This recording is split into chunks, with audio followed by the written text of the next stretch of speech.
નમસ્કાર મિત્રો, સ્વાગત છે તમારું આપણી આ યુટ્યુબ ચેનલમાં જેનું નામ છે ગુજરાતી જીકેની જમાવટ। તો આવતીકાલે ગુજરાત રાજ્ય સરકારનું વર્ષ 2025-26નું પૂર્ણ કદનું બજેટ ગુજરાત વિધાનસભામાં બજેટ સત્ર દરમિયાન જે છે તે આવતીકાલે શરૂ થનાર બજેટ સત્રના પ્રથમ દિવસે નાણામંત્રી કનુભાઈ દેસાઈ દ્વારા જે છે તે રજૂ કરવા જઈ રહ્યું છે। તો મિત્રો આવતીકાલે ગુજરાત રાજ્યના 53,000 કરતાં વધારે આંગણવાડી કેન્દ્રોનું સંચાલન કરતા 1.6 લાખ કરતાં વધારે આંગણવાડી કાર્યકર તેડાગર બહેનો અને તેમજ મિત્રો મિની આંગણવાડી કાર્યકર બહેનો માટે આવતીકાલે ફેસલાનો દિવસ છે, કારણ કે સરકાર દ્વારા જે 30 ઓક્ટોબર 2024ના રોજ ગુજરાત હાઈકોર્ટ દ્વારા જે ચુકાદો આપવામાં આવે છે સરકારને કે રાજ્ય સરકારના કર્મચારી આ આંગણવાડી કર્મચારીઓને જાહેર કરી અને વર્ગ 3 પ્રમાણે કાર્યકર બહેનો અને વર્ગ 4 પ્રમાણે તેડાગર બહેનોને લઘુત્તમ વેતન આપવા સરકાર પોલિસી તૈયાર કરે અને આગામી 6 મહિનામાં હાઈકોર્ટમાં સરકારે જવાબ રજૂ કરવાનો હોય 30 એપ્રિલ સુધીમાં સરકાર જવાબ રજૂ કરવા જે છે તે મિત્રો બંધાયેલી છે।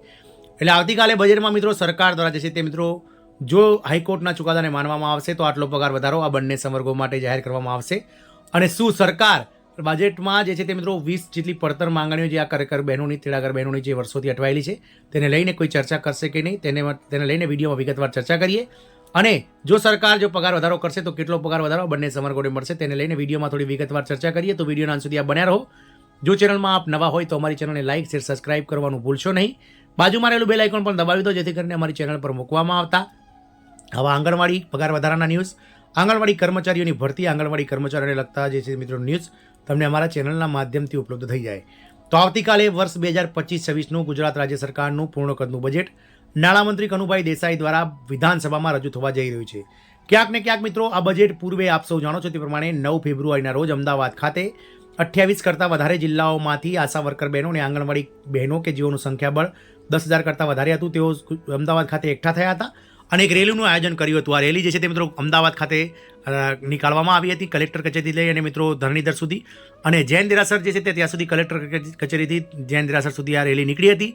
અને આ કર્મચારીઓ જે છે તે મિત્રો 20 જેટલી પડતર માંગણીઓનો સમાવેશ આ વખતે બજેટમાં કરવામાં આવે તેવી જે છે તે મિત્રો માંગ ઉઠાવી છે। આપ સૌને જણાવી દઈએ કે ગત વર્ષે મિત્રો આપણે અગાઉના વિડીયોમાં જોયું તે પ્રમાણે સરકાર દ્વારા કાર્યકર બહેનોને 18,000 રૂપિયા અને તેડાગર બહેનોને 14,500 રૂપિયા વેતન કરવાની જે છે તે લોલીપોપ ગત બજેટમાં પણ જાહેરાત કરી હતી, પરંતુ તેનો અમલ આજે 1 વર્ષ જેટલો સમયગાળો વીતી ગયો છતાં પણ થયો નથી। તો શું સરકાર આ વખતે પણ મિત્રો આવી કોઈ લોલીપોપ આપશે કે પછી ગુજરાત હાઈકોર્ટનો 30 ઓક્ટોબરનો જે ચુકાદો છે કે જેમાં ગુજરાત રાજ્ય સરકારના કર્મચારી આ આંગણવાડી કર્મચારીઓને જાહેર કરવા સાથે જ મિત્રો તેમને પોલિસી બનાવી અને કાર્યકર બહેનોને વર્ગ 3 પ્રમાણે અને તેડાગર બહેનોને વર્ગ 4 પ્રમાણે લઘુત્તમ વેતન આ પોલિસી તૈયાર કરીને આપવું વગેરે જેવા જે ગુજરાત સરકારના જે ગુજરાત હાઈકોર્ટના ઓર્ડરો છે તે સરકાર માની અને શું બજેટમાં મિત્રો આ કર્મચારીઓના પગારમાં કંઈક વધારો કરશે એ તો આવતીકાલે જ ખબર પડશે। જો સરકાર મિત્રો હાઈકોર્ટના ચુકાદાને માન આપે છે તો ગુજરાત રાજ્ય સરકારના જે વર્ગ 3ના કર્મચારીઓને હાલમાં ફિક્સ વેતન ચૂકવાય છે 26,000 રૂપિયા પ્રતિ માસ, તે પ્રમાણે કાર્યકર બહેનોને લઘુત્તમ વેતન 26,000 રૂપિયા પ્રતિ માસ અને વર્ગ 4માં જે ગુજરાત સરકારના કર્મચારીઓને ફિક્સ વેતન 21,100 રૂપિયા ચૂકવાય છે તે પ્રમાણે તેડાગર બહેનોને રૂપિયા 21,100 પગાર જે છે તે મિત્રો આવતીકાલે બજેટમાં જાહેર કરી વિધિવત રીતે જાહેર કરવામાં આવશે। જો સરકાર દ્વારા મિત્રો ગુજરાત હાઈકોર્ટના જે ચુકાદો છે તેને મિત્રો સુપ્રીમમાં જો પડકારવામાં નહીં આવે તો ચોક્કસથી મિત્રો આવતીકાલે ગુજરાત રાજ્ય સરકારના આ 1.6 લાખ જેટલા કર્મનિષ્ઠ આંગણવાડી કાર્યકર તેડાગર બહેનો અને મિની આંગણવાડી કાર્યકર બહેનો માટે સોનાનો સૂરજ આવતીકાલે ઉગવાનો છે, કારણ કે સરકાર જો ગુજરાત હાઈકોર્ટના ચુકાદાનું માન આપશે તો ક્યાંક ને ક્યાંક બજેટમાં આ કર્મચારીઓના પગાર વધારા સહિત જે વિવિધ માંગણીઓ છે તેને લઈ અને મિત્રો સરકાર હકારાત્મક જે છે તે પગલાં ભરે તેવું દેખાઈ રહ્યું છે। આપ સૌને જણાવી દઈએ કે ગુજરાત રાજ્ય સરકારના કર્મચારી જાહેર કરવાનો જે ગુજરાત હાઈકોર્ટનો ચુકાદો છે તેને લઈ અને મિત્રો હાલ જે છે તે મિત્રો અલ્ફિરામ મુકાઈ શકે છે, કારણ કે આ આઈસીડીએસ પ્રોજેક્ટ એ કેન્દ્ર સરકાર દ્વારા ચલાવવામાં આવતો પ્રોજેક્ટ છે અને આ માનદ વેતન જે ચૂકવાય છે તેમાં 60% હિસ્સો કેન્દ્ર સરકારનો અને 40% હિસ્સો રાજ્ય સરકારનો છે। એટલે કે રાજ્ય સરકારના કર્મચારી જાહેર કરવા માટે કેન્દ્ર સરકારની આ યોજનાને જે છે તે મિત્રો બહાલી મળી છે, તેના લીધે હાલ રાજ્ય સરકારના કર્મચારી તો જાહેર નહીં કરી શકાય જ્યાં સુધી સેન્ટ્રલ ગવર્મેન્ટ મિત્રો આના માટે કોઈ એપ્રુવલ નહીં આપે ત્યાં સુધી કેન્દ્ર સરકાર જો આવી કોઈ જોગવાઈ કરે તો મિત્રો ચોક્કસથી રાજ્ય સરકારો આ કર્મચારીઓને રાજ્ય સરકારના કર્મચારી જાહેર કરશે। પરંતુ હાલ મોંઘવારીના સમયમાં જે રીતે મિત્રો આ કર્મચારીઓ આંદોલનો કરી રહ્યા છે, જે રીતે મિત્રો પોતાના જે નોકરીના અમૂલ્ય કલાકો જે આ કર્મચારીઓ આપી રહ્યા છે તેના બદલામાં તેમને જે વેતન છે તે ખૂબ જ નહિવત ચૂકવાય છે। એટલે વેતન વધારાનો જે મુદ્દો છે તેને લઈ અને મિત્રો ક્યાંક ને ક્યાંક બજેટમાં સરકાર જાહેરાત કરી અને ગુજરાત હાઈકોર્ટના ચુકાદાને માન આપી અને ગુજરાત હાઈકોર્ટના જે વળતા જવાબ રૂપે જે છે તે મિત્રો આવતીકાલે બજેટમાં પગાર વધારો જાહેર કરી અને સરકાર દ્વારા રજૂ કરી શકાય છે। આપ સૌને જણાવી દઈએ કે ગુજરાત હાઈકોર્ટે વર્ગ 3 અને 4 પ્રમાણે જે માનદ વેતન આપવાની વાત કરી છે તેની આખરી તારીખ 30 એપ્રિલ છે, એટલે કે સરકારને આગામી 6 મહિનામાં પોલિસી બનાવવાનું 30 ઓક્ટોબરે કહ્યું હતું. એટલે કે 30 એપ્રિલ સુધીમાં રાજ્ય સરકાર દ્વારા ગુજરાત હાઈકોર્ટમાં જવાબ રજૂ કરવાનો છે. તો ક્યાંક ને ક્યાંક આવતીકાલના બજેટમાં રાજ્ય સરકાર દ્વારા